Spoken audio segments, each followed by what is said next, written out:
Et on est parti pour une nouvelle vidéo. On vous plonge dans ce que c'est que Vista. On vous plonge dans notre marque Vista, les ballons Vista, les ballons engagés, les ballons responsables. Aujourd'hui, un sujet vraiment très particulier, un peu touchy, mais vous avez le droit de savoir qu'est-ce qui se cache derrière le prix d'un ballon Vista.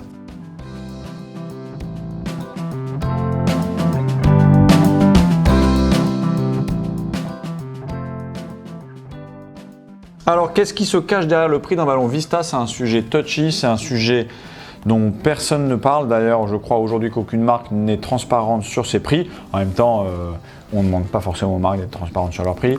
Mais nous, on veut être transparent parce que vous avez le droit de savoir, parce qu'on a le droit de savoir ce qu'on achète, parce qu'on a le droit de savoir où va l'argent tout simplement. Mais l'argent, c'est un sujet voilà, un peu sensible, en particulier chez nous, les Français. Sans plus attendre, on vous plonge dans un ballon Vista. Combien ça coûte? Pourquoi ça coûte? En préambule, il faut savoir que ce que je vous ai préparé ici, c'est des hypothèses, parce que pour fixer un prix, il faut poser des hypothèses. Il faut poser des hypothèses de volume, il faut poser des hypothèses d'imposition. Donc là, on vous a pris un exemple à la virgule près sur 100 ballons taille 5 rétro. C'est différent pour les tailles 1 et c'est légèrement différent pour les ballons animaux taille 5. Notre modèle, il est invité à évoluer dans le temps. Aujourd'hui, par exemple, on en reparlera de la marge. On fait assez peu de marge. On espère en faire plus progressivement pour que l'entreprise puisse être pérenne, mais on a des forts enjeux de volume. N'hésitez pas à me poser toutes les questions que vous voulez dans le chat. C'est un peu technique de parler de tout ça, mais je vais essayer d'être le plus clair possible. Pour fabriquer un ballon, on a besoin de quoi? On a besoin de matériaux.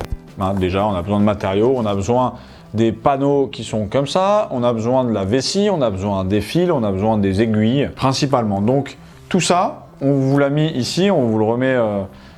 On a à peu près 6 € de matériaux dans les ballons. Ça veut dire qu'avec 6 €, vous achetez l'ensemble des matériaux qu'il faut pour fabriquer le ballon. Ça, c'est un exemple concret de plus on achètera du volume, plus on arrivera à réduire ce coût. Une fois qu'on a les matériaux, nous, on veut coudre une première partie du ballon. Vous savez, la partie qui est fabriquée au Kenya. Donc, on a fait une vidéo sur pourquoi la première partie de nos ballons est fabriquée au Kenya. N'hésitez pas à aller la regarder. Donc, pour fabriquer cette partie-là, donc on s'est dit c'est 2h30 de fabrication au Kenya. Là, on a à peu près 8 € de main-d'œuvre pour l'ONG au Kenya. Une fois qu'on a ça, il faut que ces enveloppes, on les fasse venir en France. Donc là, on a à peu près 5 € de coût de transport et de douane. Voilà, on a bien mis transport et douane parce que donc il y a le transport et parce que on a la bonne surprise souvent, quelques semaines après que nos stocks sont arrivés en France, d'avoir un rappel de la douane qui nous demande de payer plusieurs centaines d'euros sur les ballons qu'on a importés. Donc là, c'est un autre exemple très concret de plus on va avoir de volume, plus ce coût va baisser. Aujourd'hui, on a à peu près 5 € en transport et douane, ce qui est énorme. C'est à peu près autant que les matériaux. Mais voilà, plus on arrivera à faire venir des ballons et plus on aura du volume, plus on arrivera à baisser le coût du transport. Bon, le coût de la douane va un peu augmenter, mais beaucoup moins que le coût du transport. Ensuite, une fois qu'on a ça qui est arrivé dans l'atelier en France, et ben, il faut qu'on termine la couture. Et donc concrètement, nous, on va payer à peu près 8,50 € atelier en France. Et là, on voit bien que fabriquer un ballon taille 5 ou fabriquer un ballon taille 1, et ben, ça va être un coût différent pour l'atelier d'insertion en France. Donc là, le ballon, il est comme ça. Il est comme ça dans l'atelier. Maintenant, si vous voulez le ballon, il va falloir qu'on le conditionne, qu'on le mette dans un carton, qu'on le mette dans un sac et qu'on l'envoie. Concrètement, ça, c'est le packaging et nos frais de livraison. Ça n'inclut pas, et ça c'est important, ça n'inclut pas le coût du timbre. C'est vraiment le temps passé, les cartons pour mettre ça dans la boîte et préparer ça à l'envoi. Ensuite, on a rajouté à peu près 4 € de conformité et frais de structure.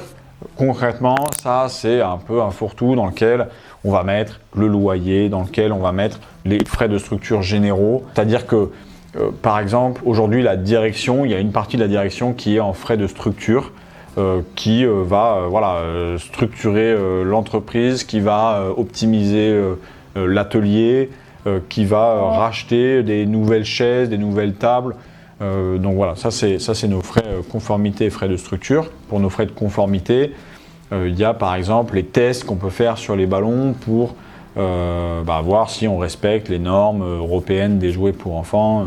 Voilà, c'est un exemple. Ensuite, on va voir 5 € de commercial et marketing.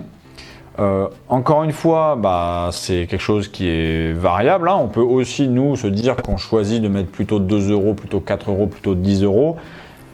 La raison simple, très simple derrière ça, c'est avoir un ballon dans l'atelier, c'est bien, mais si personne n'est au courant du ballon dans l'atelier, personne ne va l'acheter.